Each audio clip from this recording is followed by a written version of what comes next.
Assalamualaikum dan selamat malam kepada ribuan rakyat Malaysia yang berada di hadapan kaca TV setia bersama-sama dengan kami, saya Nada Zubair dan juga Tabah Sazwan menyaksikan Scoreboard. Dan malam ini kita akan bawakan kepada anda satu topik yang pastinya akan memberikan kita satu gambaran lebih awal. Apakah akan ada catatan sama ada pingat gangsa, perak ataupun emas yang akan dilakar menjelang Sukan Olimpik di London pada Ogos ini nanti. Baik, Encik Sadiq. Mungkin itu dari segi manajemen itu sendiri. Bagaimana pula dari segi psikologi ataupun akademik mereka sendiri? Adakah ianya betul memainkan peranan? Kerana hasil perbualan dengan rakan-rakan atlet sendiri kan, ada yang masih meneruskan pelajaran, ada yang tidak. Jadi adakah akademik itu sendiri membantu persembahan mereka di peringkat yang lebih tinggi? Dalam sukan berprestasi tinggi, dalam konteks sekarang dunia moden, intelektual itu memainkan peranan penting dalam membantu seorang atlet di peringkat prestasi tinggi. Itu saya tak nafikan, tetapi bagi saya lah, kalau saya jadi lecturer dia, saya akan nasihatkan atlet ini ambil cuti khas untuk fokuskan kepada 3-4 bulan dia nak bertanding ini.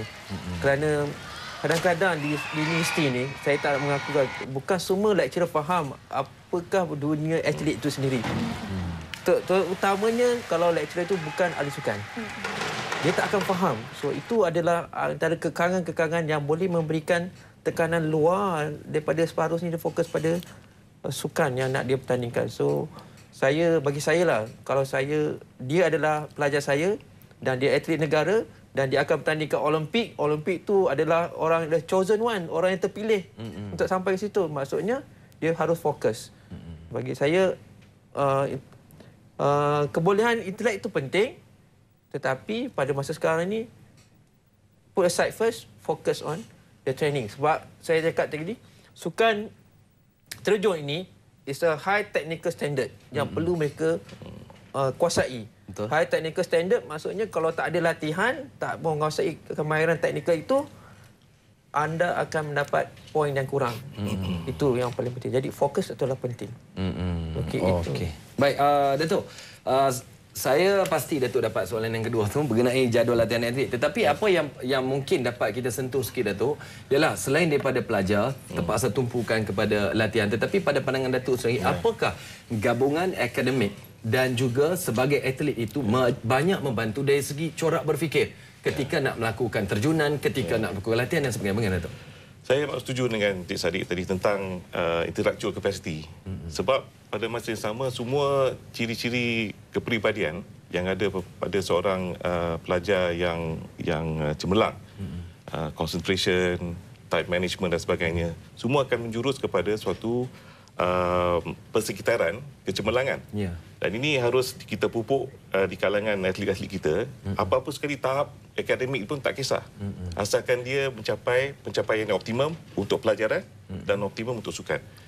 Dalam hal ini, kita harus sedari bahawa ada dua jenis persekitaran.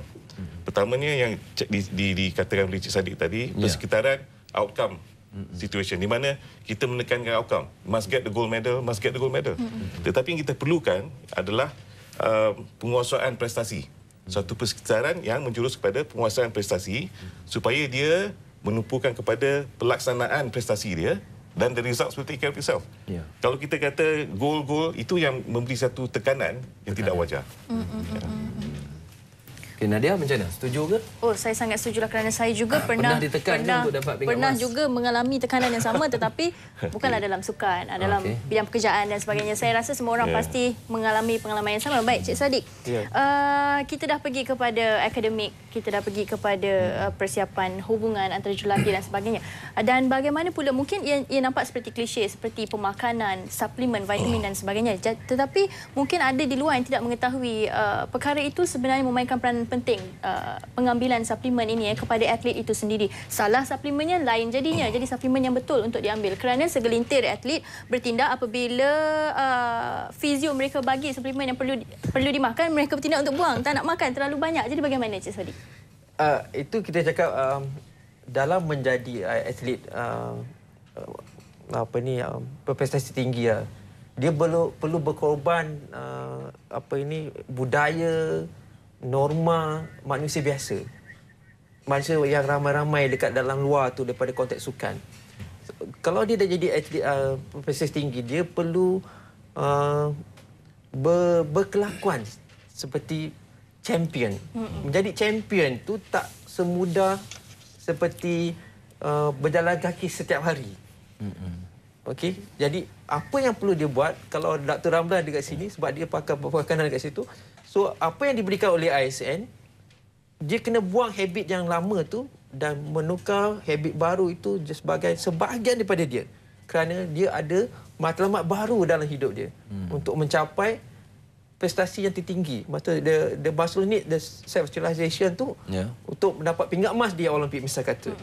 So dia mesti mengubah tu. Itu pengorbanan yang perlu dia buat. Jadi rasionalnya, bijaksananya atlet itu bergantung pada pelakuan dia. Kalau dia buang tu maksudnya dia tak profesional, dia tak rasional kat situ. Dalam menjadi atlet berperingkat berprestasi tinggi. Itu saya rasa Datuk Ramlan mesti menghadapi banyak masalah tekanan-tekanan tu. Ya. Okey, baik.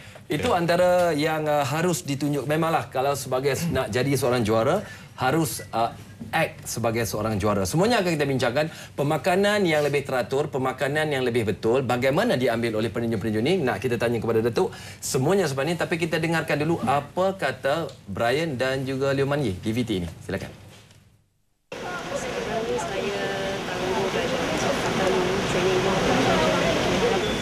Biasanya kalau saya belajar, training kita orang dah akan tukar sikit lah. Macam kita akan training pukul 6.30 sampai pukul 8.30. Lepas tu kelas mungkin start pukul 10. So masa tu kita pergi kelas pukul 10 sampai kadang kelas sampai pukul 3. Terus ke training. Lepas tu kalau ada assignment ke, ada kerja sekolah ke, kita orang akan buat malam sebab malam je kita orang free.